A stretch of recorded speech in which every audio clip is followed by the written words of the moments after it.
Salut, c'est Sébastien, bienvenue dans ce nouveau podcast en direct sur la plateforme No Minute Podcast, sur YouTube et sur toutes les plateformes de podcast qui puissent exister. Diététique et santé, nutrition, dénutrition, c'est le sujet du jour. Mets-toi en place, prends de quoi noter, court, rapide, intense et beaucoup d'informations à travers ce podcast.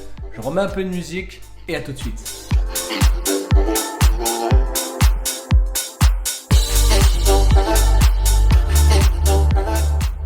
La dénutrition, pourquoi je perds du poids? C'est le sujet du jour, un sujet peut-être mal connu, moins abordé, peu de podcasts présents là-dessus, mais je pense primordial d'en parler aujourd'hui, car c'est un sujet qui touche notre société et qui est vraiment présente, principalement sur les personnes âgées, mais c'est tout autant intéressant de connaître les avantages, il n'y en a pas tellement, les désavantages, mais surtout d'où ça vient, les causes, les conséquences, pourquoi une personne en dénutrition perd du poids. Tout d'abord, c'est Sébastien, j'espère que tu vas super bien, que tu as passé une bonne journée, une bonne semaine, je ne sais pas à quel moment tu écoutes ce podcast, très ravi de te le faire, d'être avec toi. Petit fond musical, peut-être que tu es dans ma voiture, peut-être que tu es en direction du travail, peut-être que tu es en train de faire ton sport, peu importe, tu es le bienvenu, on part pour maximum 10 minutes.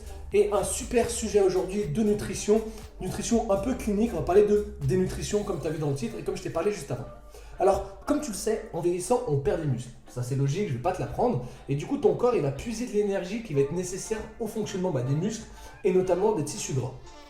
Petit à petit, en fait, les réserves, elles vont s'épuiser, qui va du coup entraîner une perte de poids qui va être involontaire. Et cette perte est accentuée lors des différentes maladies. Et c'est un peu une des raisons de la perte de force et l'apparition de fatigue. D'ailleurs, en fin de podcast, reste vraiment jusqu'au bout, je te parlerai de la spirale de la dénutrition. Je ne sais pas si tu connais, ça va être assez sympa, tu vas pouvoir faire des dessins, prendre de quoi noter d'ailleurs. Si tu as de quoi noter sous la main, tu vas apprendre pas mal de choses. Et on démarre tout de suite avec 3 causes de cette dénutrition-là. La première, on mange moins. Je dis on, mais c'est tu, c'est vous, c'est les personnes qui ont la dénutrition mangent moins. Deuxième, les besoins sont augmentés, par exemple lors des maladies, des plaies, des tumeurs. Et 3, le corps absorbe moins bien les nutriments, par exemple les opérations des voies digestives, le vieillissement.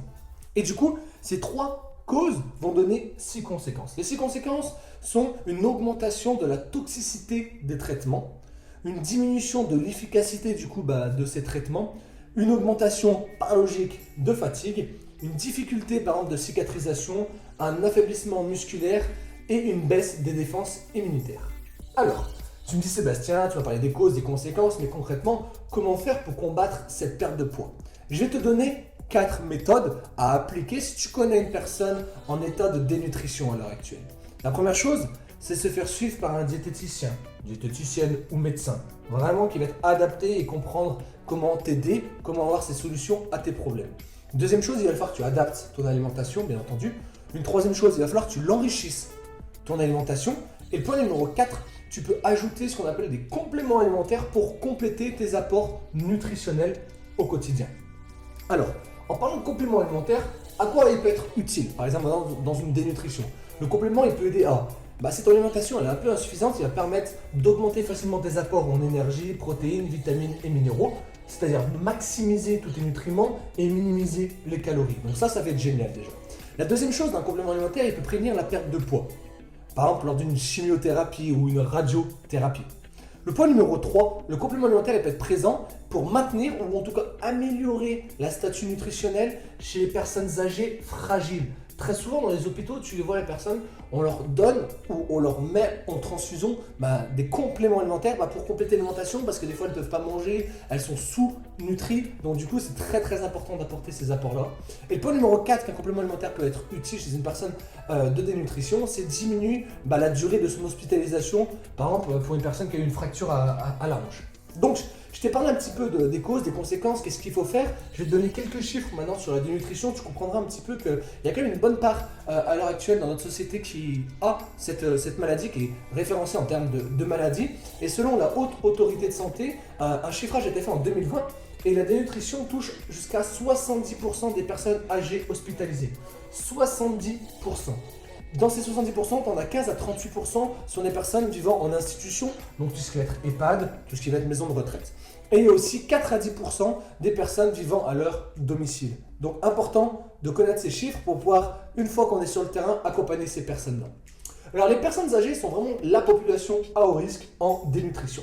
Il y a 3 facteurs qui vont être risque de dénutrition. Le premier, c'est le vieillissement, modification de l'organisme, ça favorise du coup une survenue de dénutrition. L'âge avancé peut accompagner des troubles de l'appétit, très souvent, et ça peut conduire à une consommation alimentaire insuffisante. Et du coup, on parle alors d'anorexie de l'âge pour expliquer ce phénomène. Et la deuxième chose, c'est qu'on observe également avec l'âge une résistance à la renutrition. Par exemple, une personne âgée, contrairement à un jeune adulte, ne compense pas ses apports énergétiques suite à une période de jeûne, survenant par exemple suite à une hospitalisation.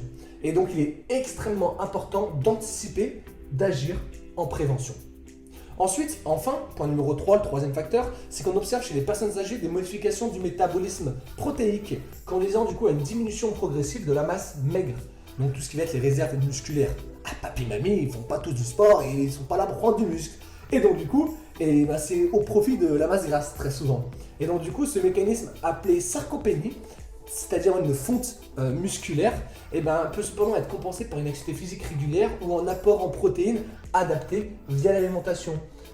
C'est pour ça que très souvent on dit qu'une personne en bonne santé doit consommer 1 à 1,5 g de protéines par kilo de poids de corps, mais même quand elle vieillit, même pourquoi pas l'augmenter cet apport en protéines pour éviter cette chute-là.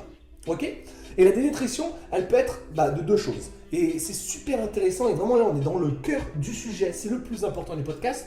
C'est la dénutrition peut être endogène ou exogène. Ça te dit rien? Alors je vais t'expliquer. Endogène, en fait, c'est les besoins énergétiques de la personne qui deviennent trop importants au regard de ses apports.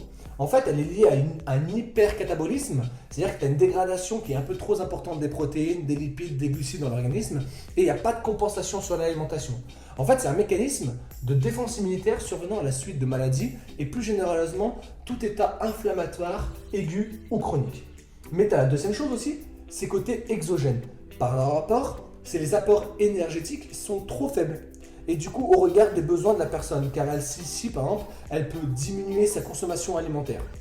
Du coup, chez les personnes âgées, de nombreux facteurs sociaux, psychologiques et physiologiques peuvent conduire à une insuffisance d'apport. Donc il existe également beaucoup d'idées reçues sur l'alimentation des personnes âgées. Certains pensent en effet que les besoins énergétiques diminuent avec l'âge, alors qu'en réalité, les apports énergétiques doivent en réalité, mais je vous le dis à travers ce podcast, être au moins égaux à ceux du jeune adulte. On arrive à la fameuse spirale de la dénutrition. Si tu as un stylo vert, un stylo rouge et tu sais un petit peu dessiner, on va pouvoir y arriver. En fait, la spirale de la dénutrition, c'est la conséquence pour les personnes âgées dénutries. Tu vas pouvoir faire un schéma devant toi. En haut, tu écris la spirale de la dénutrition. Alors, je te laisse écrire la spirale de la dénutrition. Et ensuite, on va faire une petite spirale. On va démarrer par de l'anorexie plus de la fatigue. Donc, une personne qui va devenir anorexique, qui a un peu de fatigue, va du coup avoir ce qu'on appelle un amaigrissement. Donc, tu peux écrire anorexie, fatigue, ça donne une petite flèche d'amaigrissement. L'amaigrissement, qu'est-ce que ça va faire? Ça va faire 2 choses. Une infection respiratoire, mais aussi un déficit immunitaire. Ça, c'est les 2 choses qui peuvent être liées suite à l'amaigrissement, ce qui va donner, quoi qu'il arrive, des troubles psychiques. Donc, tu vois cette spirale-là, tu fais une boucle, tu fais des flèches, et de l'anorexie à la fatigue, on passe à l'amaigrissement, déficit immunitaire, infection respiratoire, troubles psychiques. Du coup, qu'est-ce que ça peut donner tout ça? On a ce qu'on appelle les infections urinaires, on peut avoir des chutes, des blessures, ce qu'on appelle aussi des escarpes, et tout ça va nous donner un état grabataire de dénutrition. Donc, je te laisserai réécouter ce podcast pour bien faire cette spirale et vraiment la comprendre. Sinon, tu peux accéder à mon canal Telegram, FitBicep sur Instagram, et j'ai partagé cette spirale sûrement en story, mais aussi dans mon canal Telegram, en post où je réexplique ça pour vraiment comprendre d'où ça peut venir. Et en fait, la dénutrition chez les personnes âgées, c'est vraiment un cercle vicieux, puisque chaque événement associé à la dénutrition altère davantage l'état nutritionnel de la personne. En fait, l'insuffisance d'apport se traduit généralement par une perte de poids. Et il en résulte un état de fragilité, se traduisant à son tour par des épisodes pathologiques de plus en plus longs et fréquents. Et il est difficile de revenir à un bon état nutritionnel une fois que le processus de dénutrition est enclenché. De ce fait, il est très important d'agir tôt très tôt, dès les premiers symptômes, dès qu'on sent une anorexie et de la fatigue, dès que les premiers indices d'un risque apparaissent. C'était tout, mais c'était génial ce podcast. Presque 10 minutes, j'ai appris beaucoup de choses en me cultivant, en regardant, en apprenant vraiment ce que c'est la dénutrition, un sujet qui me touche à cœur et que j'avais envie de te partager aujourd'hui à toi mon petit podcasteur. J'espère que tu as aimé. C'était Sébastien. N'hésite pas à me retrouver sur Instagram, Fit by Seb, je te l'ai dit, sur Facebook, sur Snapchat. Je suis aussi présent sur Clubhouse si tu veux échanger en nutrition, en sport ou aussi en développement personnel. C'est ce que propose No Minutes et c'est ce que j'aime faire comme podcast. Merci en tout cas à toi pour ton écoute. 5 étoiles, ce sera pour récompenser mon travail. Direction les 20 000 écoutes sur No Minutes. Je sais que tu m'écoutes aussi sur Spotify, sur Apple Podcasts et sur YouTube. Merci à toi. Note, ça permet de récompenser tout ce que le fruit de mon travail et tout ce que je t'ai partagé. Je te souhaite une bonne soirée. Fin musicale, c'est parti.